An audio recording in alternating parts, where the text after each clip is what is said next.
Hi there, you've made it to week 4 of your Smart Money Makeover. Hopefully you're now on track to save a bunch of money on your costs and debts and secure for yourself a life of options, opportunities and freedom. Please do tell me how you're going and don't miss any of my free flash briefings for fast and up-to-the-minute money intel on Amazon Alexa or wherever you're watching this. Don't forget the little bell to get notified of uploads on YouTube and the See First setting on Facebook. Google it if you still don't know what I'm talking about. Week 4 is the R in SMART, ring fence your success. Now this side of your financial life is so often so dangerously ignored. Most people are all about saving and making money, not protecting it. But what if stuff goes wrong? You lose a job, get sick, your house floods. We just had a 2-story one thanks to a burst pipe in our bathroom. It took 6 months to fix, all of which was thankfully covered by our top quality insurance. So what does real financial comfort look like? I'll give you a clue. It starts with 6 months' salary in the bank, or what I call a holy fund, for when it happens, because it does, right? And the last thing you want to be doing is reaching for a credit card, or worse, calling a payday lender. Financial comfort ends with a fully paid off roof over your head, at least by the time you retire, and enough money to enjoy life when you do stop working for it. But in the middle of those smartest of goals, there are some crucial defensive moves too.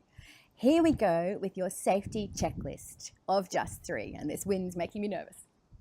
Firstly, we'll return briefly to your most fundamental money move, getting that holy fund.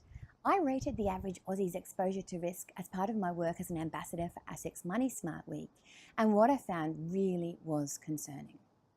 Spending isn't a problem for Aussies, and it's not a problem for me either, but saving definitely is. How do we go about saving? Yeah, look, saving is not too bad, Chris. We actually give a B for saving here. So you've got about 24% of the population, though, that cannot raise $3,000 in an emergency, and that does really concern me, you know, apart from having a pretty good overall mark.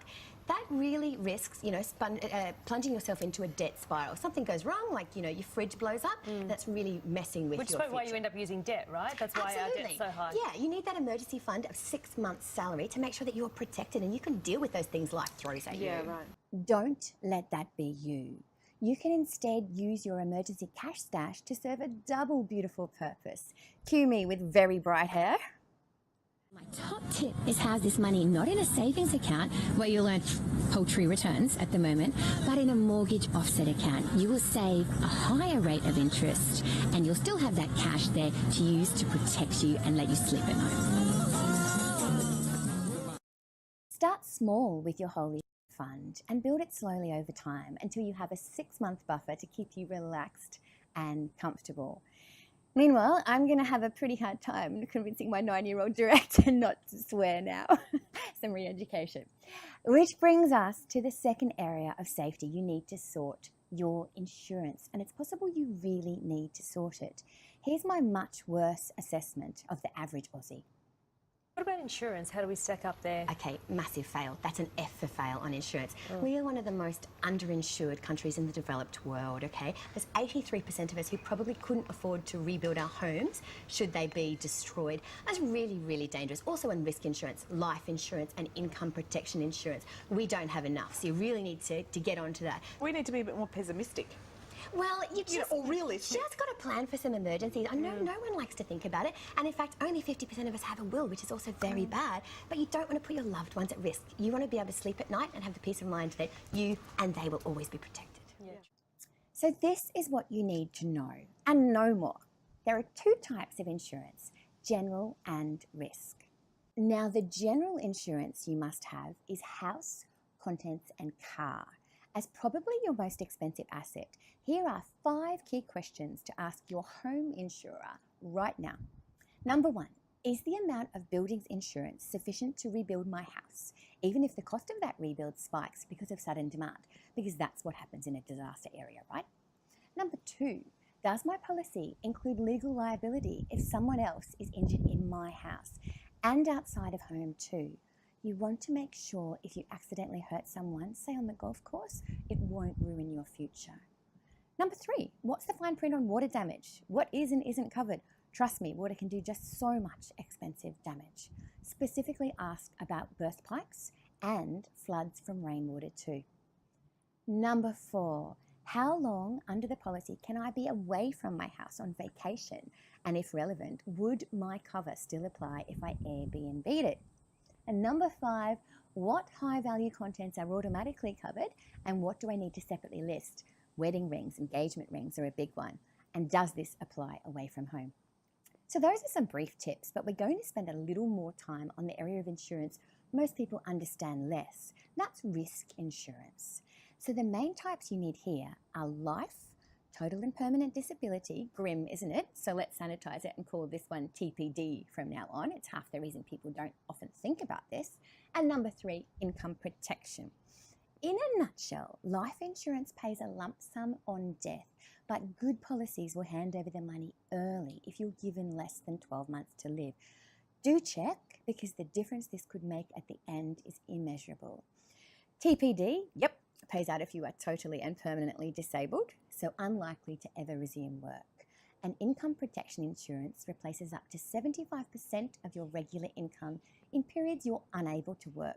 Joe Hildebrand asked me a great question about all this recently. Nicole, one thing my mortgage broker told me that I really needed was income protection insurance. I don't know what she knows about my job that I don't. But tell us a bit about that. How is that different to like a disability or injury insurance where if you lose your job, you get paid anyway? Yeah, it's quite a different thing. So that's sort of the total and permanent disability on the one hand, the lump sum. That's when things are really bad, you know, things are pretty awful to get that payout. Income protection is if you're temporarily sick. And what it does is it replaces 75% of your income, so only the 75%. But it can be up to age 65, the good quality stuff. So those plus life, I believe, are the 3 key insurances. There's also a 4th called trauma or critical illness, which pays a lump sum if you're diagnosed with a particular illness.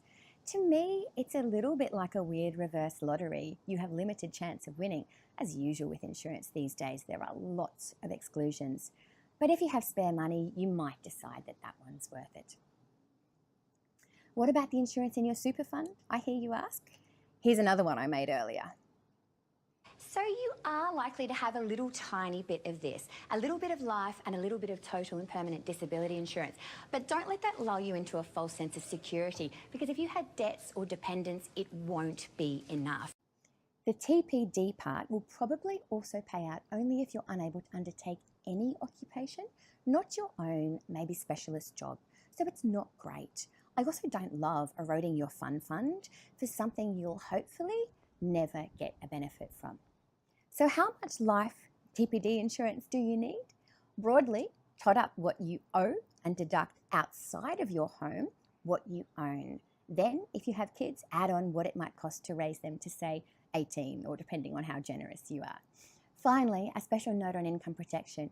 It's expensive, but the premiums are tax deductible, and a pay delay of, say, 3 months, way shorter than what you'll soon have stashed in your holy fund, will dramatically cut premiums. Your 3rd vital safety check has to do with your now US-style credit score. When I talk in schools, I describe this, because you really have to work to capture students' interest, trust me, like a nude money selfie. So much info has started being caught on this now that it's warts and all. If you're as few as 14 days late with any debt repayment, it will now force down your credit score. Firstly, this means you're more likely to be denied credit or even just convince a utilities provider to hook you up. And secondly, lenders have already begun setting interest rates based on their level of risk. How model you are as a money citizen, in other words. It's now vital that you are, and that you present your money selfie in the best possible light. So your money mission for this week is do the checklist. Number 1, grow that holy fund or get it started. Number 2, visit moneysmart.gov.au for the excellent, easy to understand insurance info, and then see how your cover stacks up for you and your family. And number 3, get a free copy of your credit record here. If you're a woman, this all might be even more key. So Debbie, do you see a lot of women? Yes, I do. The majority of my clients are women. The majority, wow, okay. So tell me then, if you had the opportunity to talk to every woman in Australia and give them one piece of money advice to stop them coming through your door, what would it be? Be involved. Be involved. Be involved and know. Love it. And know where that money is going. Mm-hmm. You don't have to control it, but be involved. So don't abdicate the responsibility for it. That's right. Yeah. Because it's too much responsibility for someone else to Absolutely. shoulder. You know? I promised Debbie I would pass that on to you.